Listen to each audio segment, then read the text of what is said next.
I've been doing street photography for 5 years now, and I can say that it is very scary. Right? If you think that taking photos of people in public is normal, it is not, and it is a very intimidating experience. So, if you are just starting off with street photography and you are scared to shoot in public and you feel very nervous and anxious, this video is for you. So, in this video, I will share with you 5 tricks that you can do so that you can get over this nervousness and actually feel very confident while doing street photography in public. So I will show you around Berlin in this video, and we will do some street photography, and while I will talk you through all these 5 tricks that you can do to get over your fear of taking photos in public, right?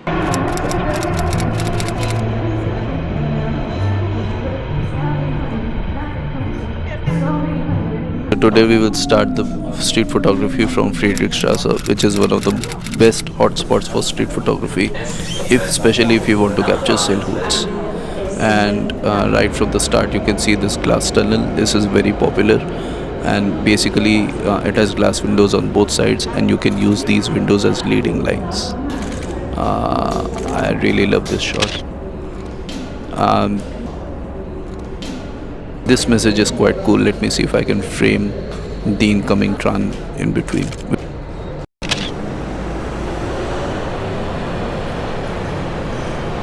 I like these cars. I'm looking to frame it and maybe use the people as silhouettes in between these cars. That would be really cool photo. It's not. There's never a problem to get people here. It's so busy in Friedrichstrasse all day long. You will always get people. This tunnel is actually quite cool if you want to capture silhouettes, like as you would see now. Right, so you see, I really like this man. Actually it creates multiple layering in the photo. I really like this photo. So yeah, I'm just crazy about silhouettes. I can shoot it within this tunnel all day long.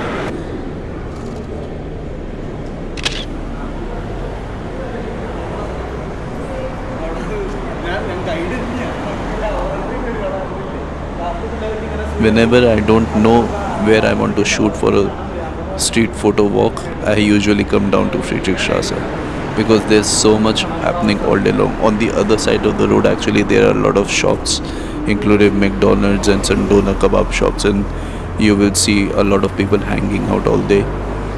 Make some very intimate and candid photos for that.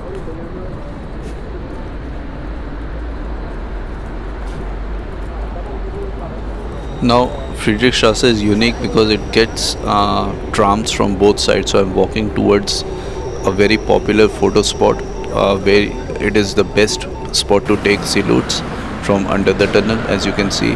So the traffic goes from both sides, and you can actually get really cool silhouettes against this blown out highlights in the background.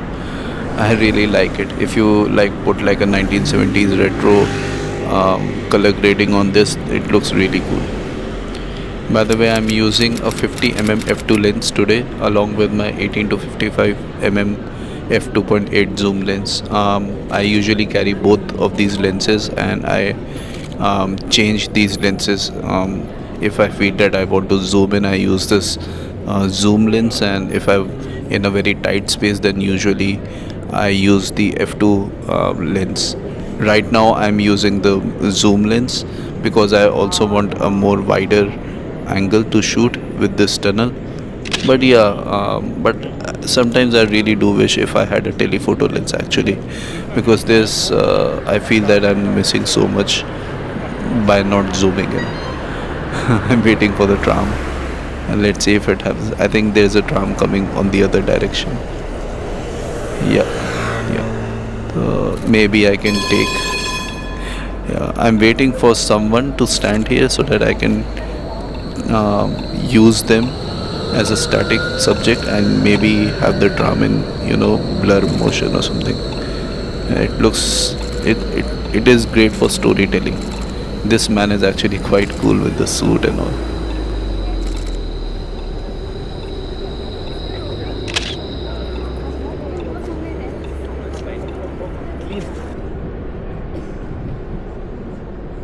That's what we need, right? We need storytelling in street photos. I usually don't take photos of architecture, building, or whatnot. I'm always looking for stories. I'm looking for moments which tell a story. Yeah, but that's just me. Your approach can be different. We as photographers, our approaches are different.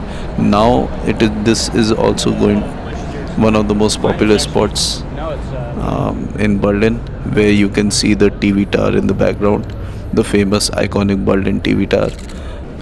One of the most popular photos on this spot is to have someone walking down this road, like this girl, and have this TV tower in the background.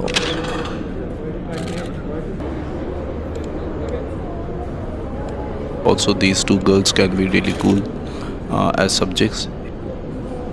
Right. So they just walked off after noticing the camera. They didn't want the photos to be taken.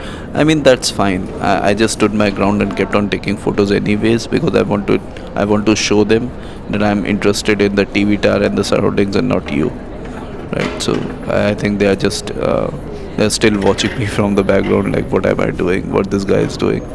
But yeah, it's fine. I mean, there will always be people around you when you do street photography, and there will always be people who don't want to be photographed, who don't want their photos to be taken. And I feel that's fine. I also feel that if you are doing something different anywhere, people will always be curious, right? Taking photos in public, off public, is not normal. I think we can all agree on that. So yeah, so everybody is entitled to their own privacy, and they have the right to refuse, and we need to respect that as photographers. But the one rule that I always stick to is I never take photos of children, and I never take photos of anybody who is in distress, like homeless people or beggars and whatnot. I never take photos of them.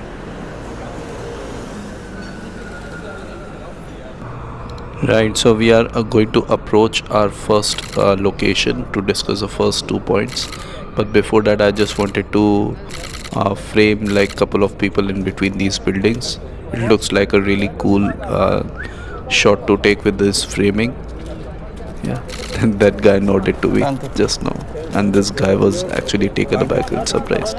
This happens, these are the moments that you need to capture on street photography.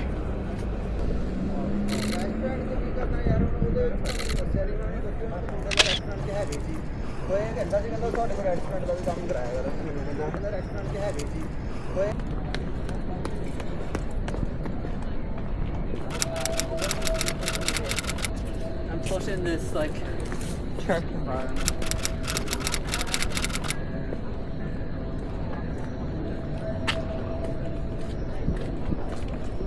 The first trick is to never use a smartphone for street photography.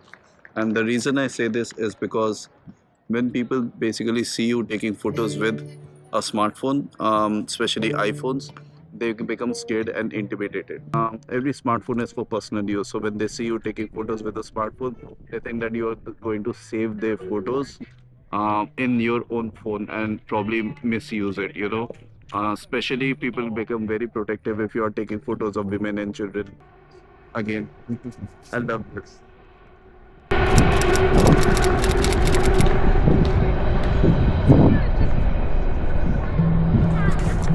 This view never gets old. The next thing is to know about your rights and rules of a place. There are rules and regulations which actually protect photographers here in Germany, and this is true for every other place. In Germany, for example, a photographer has a right to take photo in a public place. This is a myth that people can come and fight with you over taking photos in Germany. No, that's not true. Yes, people have 50% claim to a photo if their face is showing in the photo, and they can ask you to delete it. There's also 50% ownership of the same photo with the photographer, and especially if a face is not showing properly and if it's blurry, then the photographer has the right to actually refuse to delete it, right? So now we will take some shots of this place, and then I will talk about the next 2 points, right? Yeah, so let's go.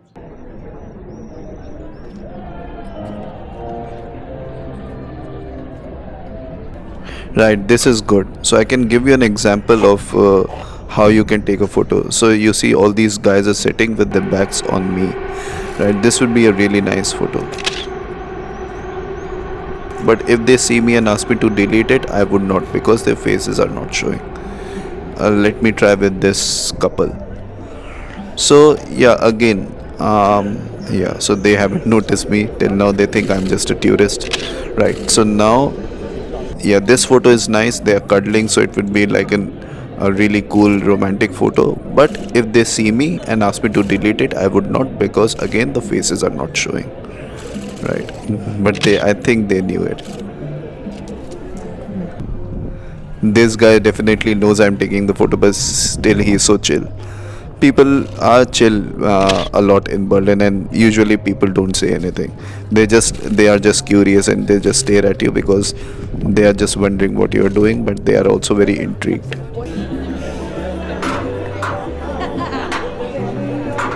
Every Saturday there's a really nice salsa party going on here. People love dancing here. I love the vibe of this place. Right.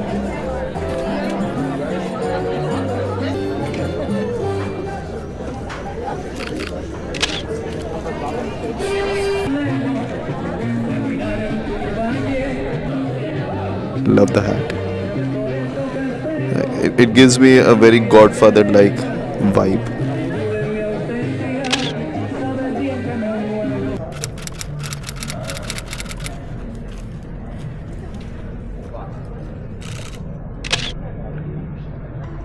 So the next thing you can do to eliminate your fear of taking photos in public is to shoot across the street.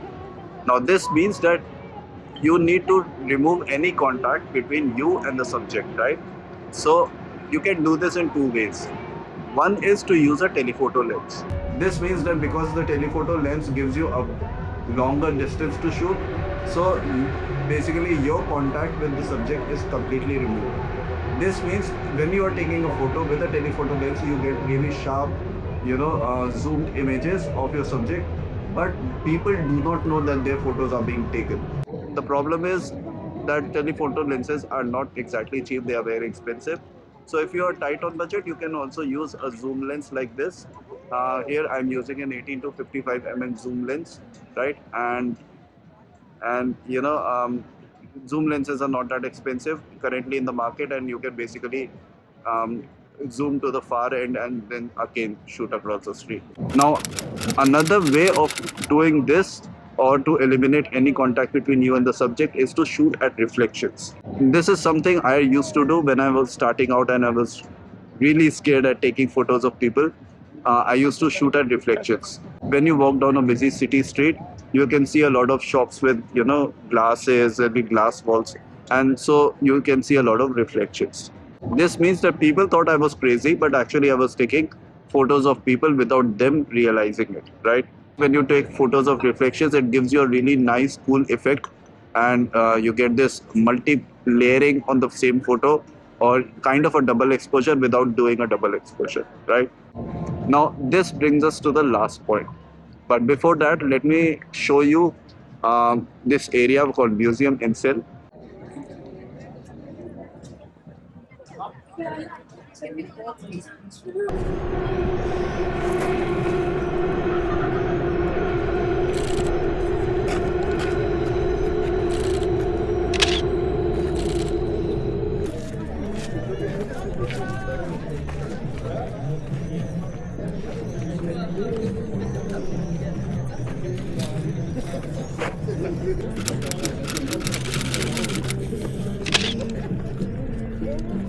Right. So let's talk about the last point now. The last trick to eliminate your fear of taking photos is to basically stand your ground.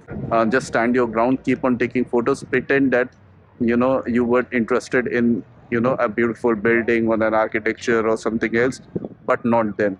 This will make them feel guilty, and they will although maybe they will move, maybe they will give you space, but they will never suspect that you were taking their photos, right? Now if you do these five tricks, you can remove your fear of taking photos in public with practice, of course. If people notice you, don't be scared. Always you can go and show them the photo, you can approach them and be friendly. But if someone is really crazy or someone is really mad at you and they want to delete the photos, that's it, delete it, don't be an asshole. It's just not worth it, so respect that. We need to respect each other's privacy, right? If you really like this video, if you found this video helpful, please don't forget to subscribe to the channel. I'll give this video a thumbs up, and I would really appreciate that.